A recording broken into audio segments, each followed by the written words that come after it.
สบายดีพี่น้องบางปลายบนสกูทุกคนบางไทยบางลาวบางซ้ายบางขวาพี่น้องเนาะเอาเบิ่งกิจกรรมของข่อยแต่ละมื้อพี่น้องแต่ละมื้อเฮ็ดกูมื้อพี่น้องนี่คือสว่านขี่พี่น้องเลยเนาะคือสว่านขี่ได้เขาเสือกป่ะคือสว่านขี่ขี่หมูพี่น้องเอ้ย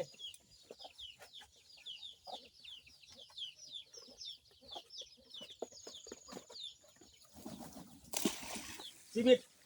คนเฮามันบ่แน่นอนพี่น้องเอ้ยเนาะตื่นมาบางคนตื่นมาบางคนกินกาแฟเนาะจิบแล้วก็ล้มกันอยู่สภาพกาแฟชีวิตค่อยเลยกินกาแฟแล้วมาตักขี่พี่น้องเลย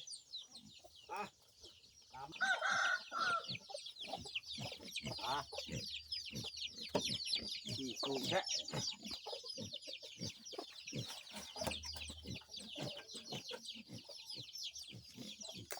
ไป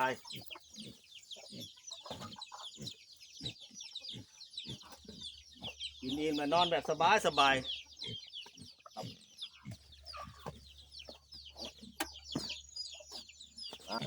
เอาคอกหมูพี่น้องเอ้ยตักขี่หายจับเป็ดจับไก่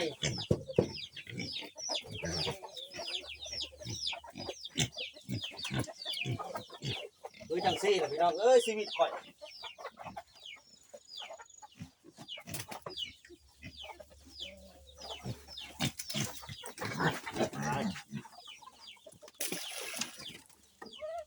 ลงหมูกันเลย